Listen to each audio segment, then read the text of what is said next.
Okay, in this video we are going to solve a problem which is related to velocity calculations, which is related to rigid body motions. However, in this problem we are going to use the normal tangential coordinate frame that we have discussed in a prior video. So the problem goes as follows. So there is a surface which has a variable radius of curvature. So this is not a circular surface, it is definitely a curved surface, but its radius of curvature is changing, and it is given that on this surface there is a disk that is rolling without slipping, and at a given instant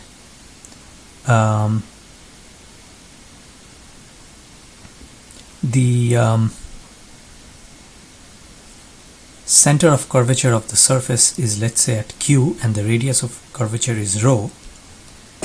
So the point of contact of the disk with the curved surface, if you take that point and if you take the center of the disk and if you extend it, it will go through the center of curvature, because clearly this is tangential, the disk is tangential to this curved surface, and hence this line joining the two centers is going to be a normal, a mutual normal between the two. So we are interested to find the velocity of a point on the periphery of this circle. Now this point is at the instant given making an angle phi with respect to this line, okay, and the radius of the circle is small r, okay, and let's see, there is another condition that is given, which is that let's say that the point on this fixed surface where the circle is touching at this instant is O prime, then that point O prime changes with a constant velocity along this fixed curved surface. So in other words, there is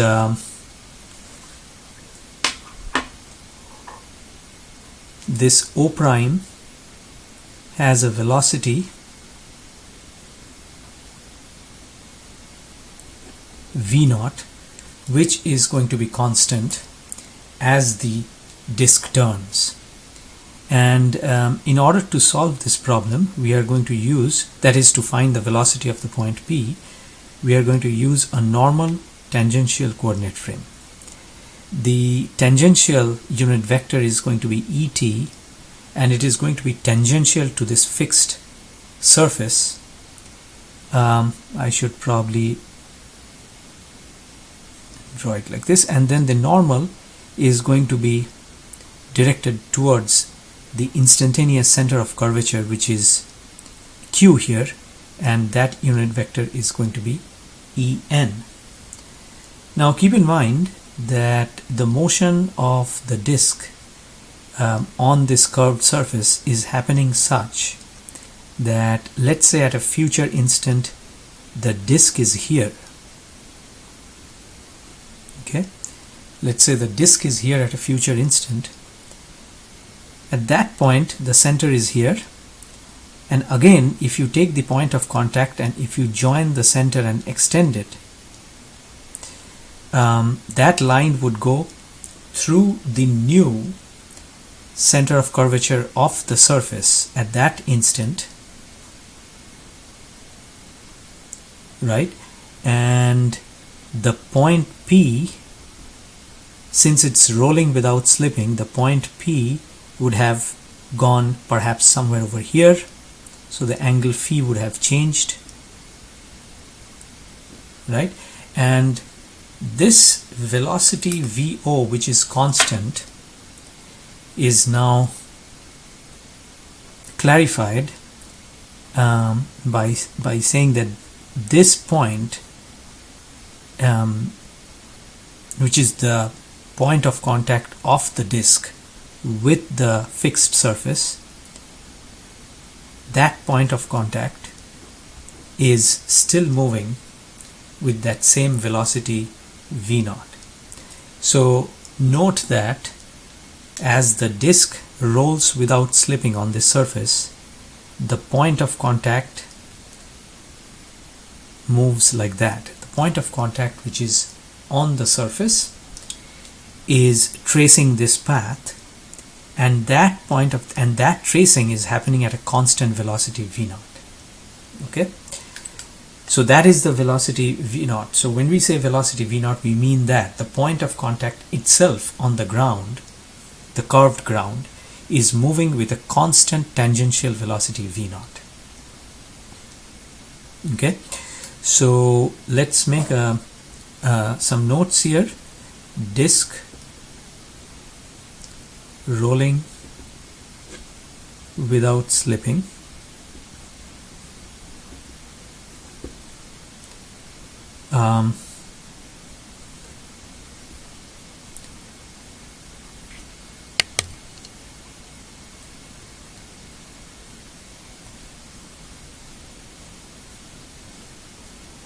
Point of contact O prime on the curved ground moves with a constant velocity v0.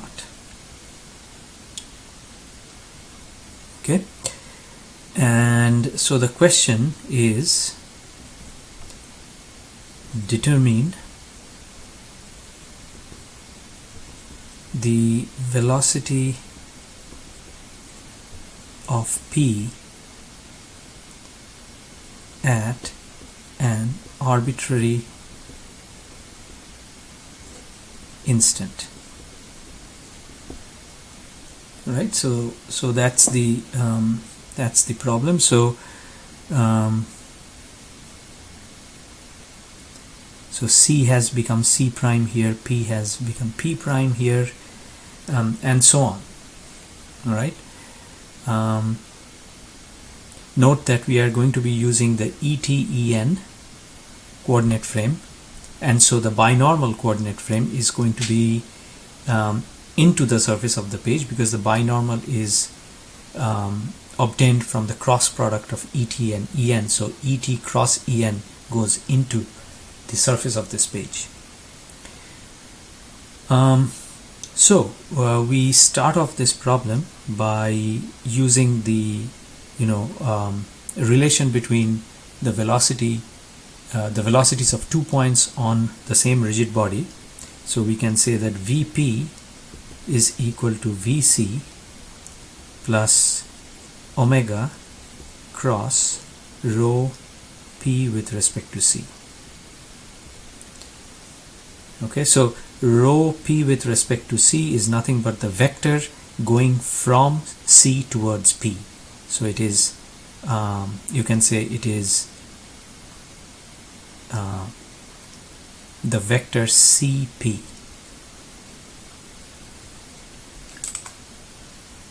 Right, so rho P with respect to C is going to be this vector shown in red. Okay. Alright, so now in order to solve this problem, so first we are going to find VC. Now in order to find VC, we note the following. We note that this line which joins C with the instantaneous center of curvature with the ground, this line at this instant is rotating about the point Q. Okay, you can see the same thing happening over here. When the disk has moved to this point, this line joining C prime to Q prime is instantaneously, at this instant, it is rotating about the point q prime. Okay, and in fact, the rotation of this line, or for that matter this line, is happening at the speed of v naught divided by rho. So here the radius of curvature is rho, and here let's say the radius of curvature is rho prime.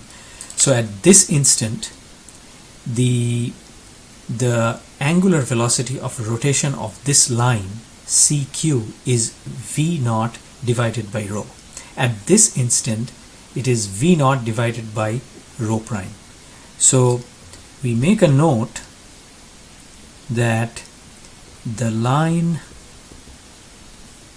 CQ, okay, rotates instantaneously with an angular velocity v naught divided by rho. And in fact, that angular velocity is in vector form. So in vector form, it is v naught divided by rho EB, because you can see that the line over here is turning this way, so it is going this direction, and EB is indeed pointing downwards into the page. So that's the vector, or that's the angular velocity with which this line CQ is turning instantaneously. And we must also add with Q as its instantaneous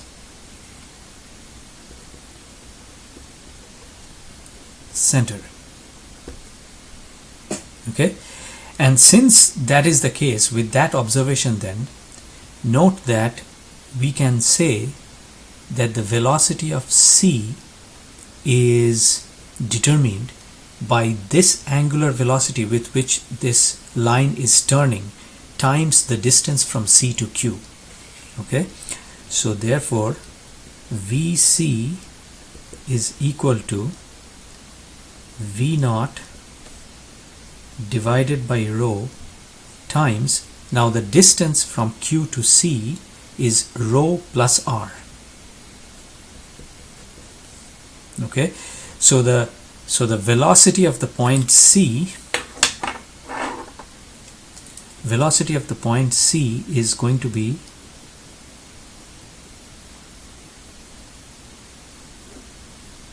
like that. Okay, it's going to be like this, and it is because of the fact that this line joining Q and C is turning about the point Q with an angular velocity of v naught over rho. So the angular velocity is known, and now this distance is rho plus rho r, and hence we have the velocity to be v naught over rho times rho plus rho r. Now what about the direction? You can see that v naught is in the direction of the tangential direction, because clearly the point of contact can only have a tangential velocity because it is going along. The point of contact is tracing points on the ground. So the velocity v naught is in ET, and so this line is perpendicular to v naught, so therefore VC is also in the ET direction. So VC is therefore v naught over rho plus rho r in the ET direction. So that is obtained. Now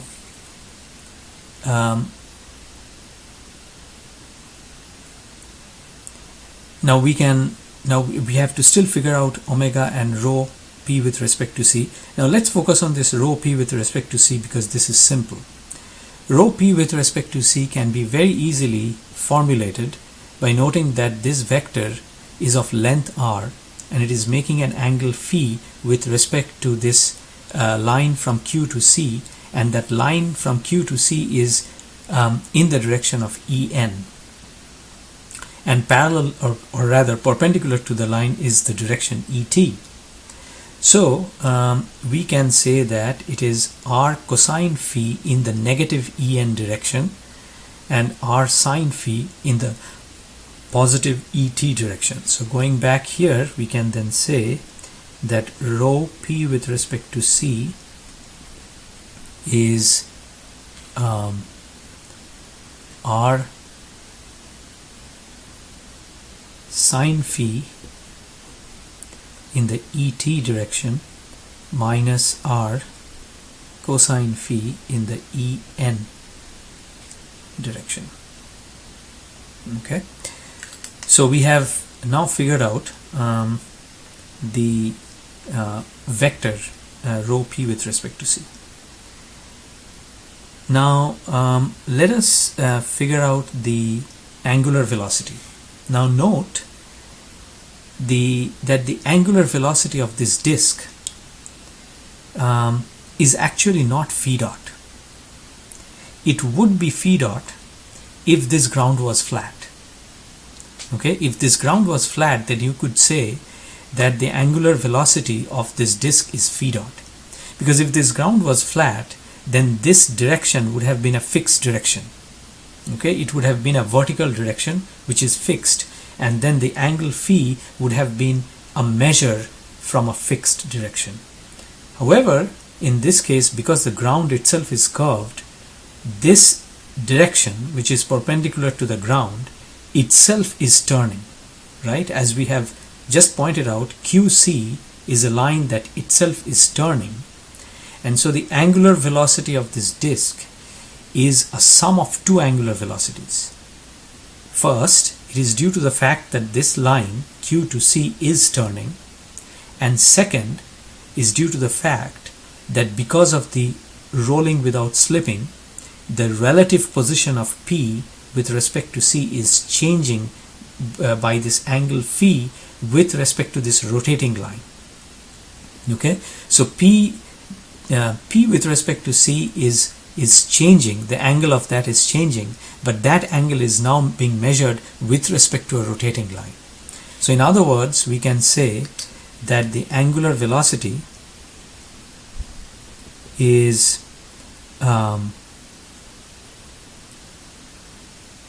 v over rho EB plus phi dot EB. Now note here that phi dot is also based on how the angle phi is changing due to the rolling without slipping. As it rolls without slips and goes in this direction, phi dot is going clockwise this way, which means that phi dot is indeed in the EB direction as well. And this line Q to C is also turning in the EB direction.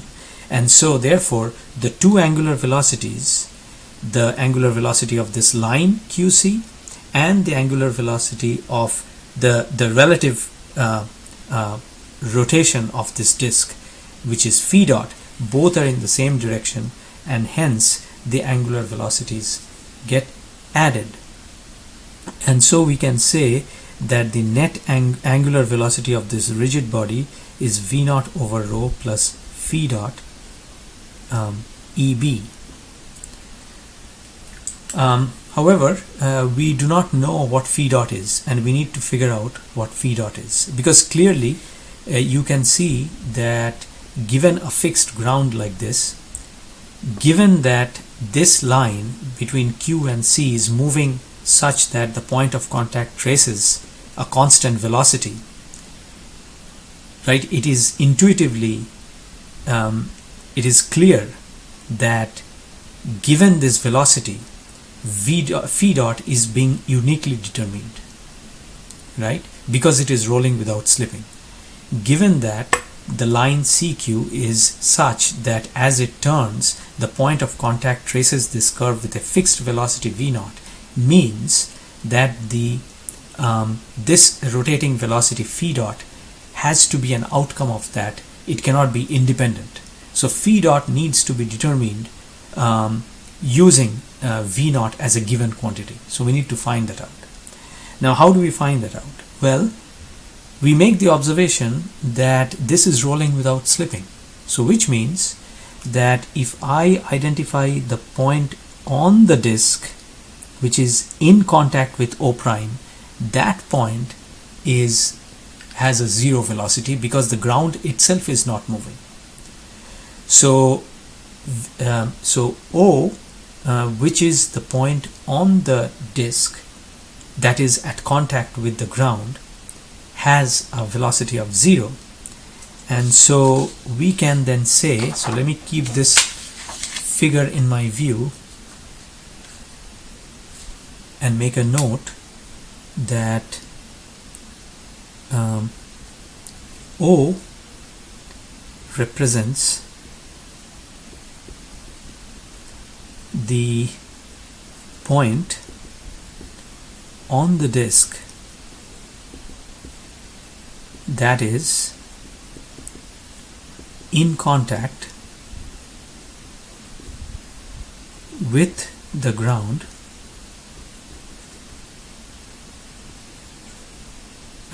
at the instant shown. So geometrically,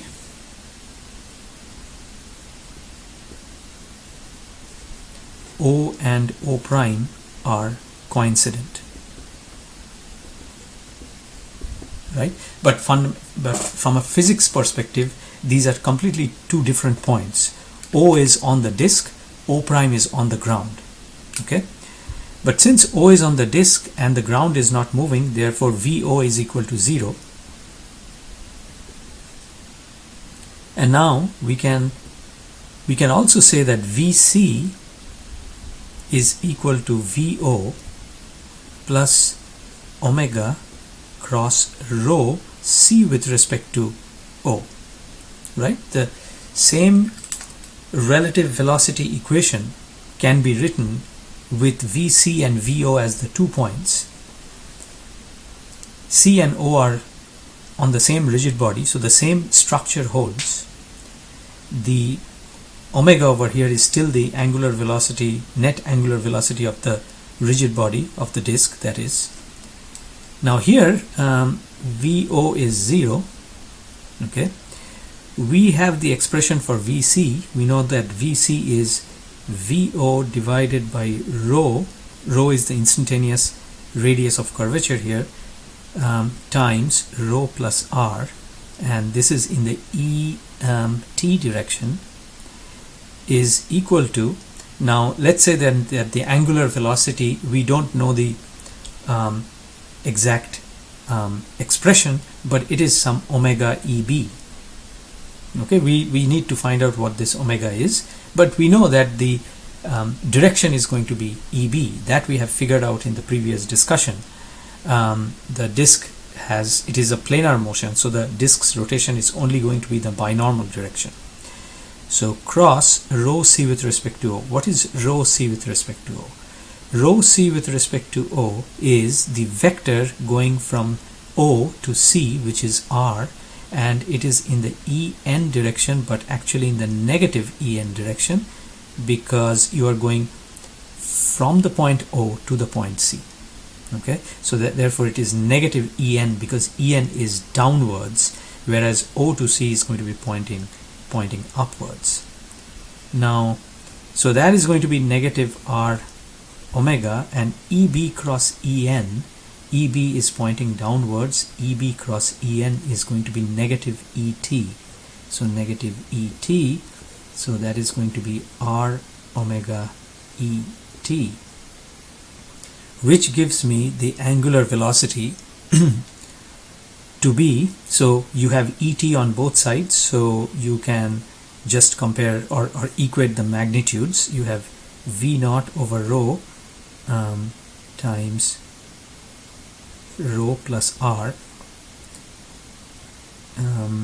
is equal to R omega, and in other words it means that the angular velocity has the expression V naught over rho times rho over R plus 1. In other words, the angular velocity is V naught over rho plus V naught over R. Okay, and so now if we compare that with, so I'm just going to show the angular velocity. So this tells me that the angular velocity omega, or angular velocity vector omega, is V naught over rho plus V naught over R EB. And if I compare this with this one, then I see that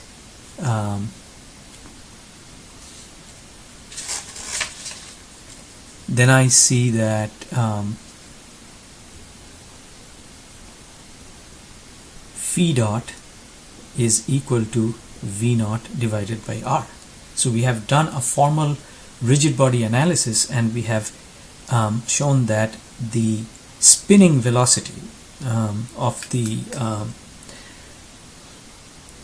disk is V naught over R, and we have imposed the condition of rolling without slipping to find that spinning velocity. But in the process, we have also found out the net angular velocity of the disk, and the net angular velocity is this. You can make some observations here. One interesting observation is, if the ground, what if the ground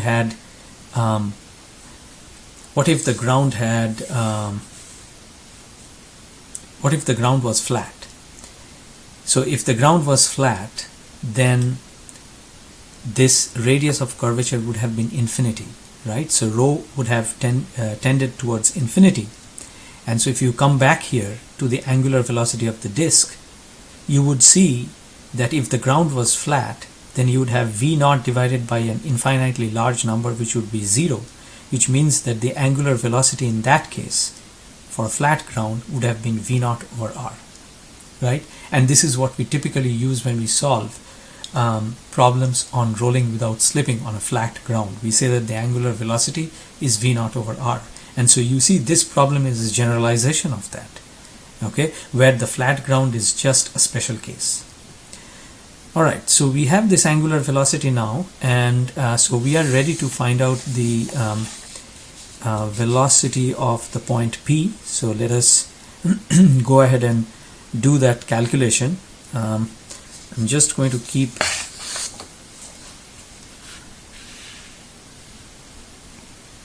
in view my prior calculations. So therefore Vp is equal to Vc, sorry, this is Vc plus omega cross rho P with respect to C. This was the original equation that we started with. Vc is V naught divided by rho times rho plus R in the ET direction, plus the angular velocity is V naught times 1 plus rho plus 1 plus R EB, cross product with rho P with respect to C, which is R sine phi ET minus R cosine phi En. So we carry out this cross product. So first let me just write down the existing term, which is already in a simplified form, and now EB cross ET is based on the right angle unit vector. EB cross ET is going to be En. So we will have V naught 1 over rho plus 1 over R times R sine phi En, and then EB cross En is going to be negative ET. So here we are going to get a positive number because of this negative here. So V naught 1 over rho plus 1 over r times r cosine phi et. Okay, so we just add these two terms here because both of them have et in them, and what we will get is the following. We will have so you can, if you multiply through with r here, small r here, you would have 1 plus r over rho.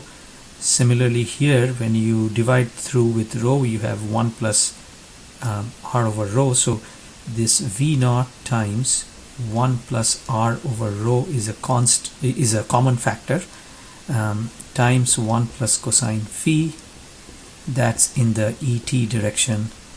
And then if you now bring this r inside this parenthesis, then what you would have is v naught 1 plus r over rho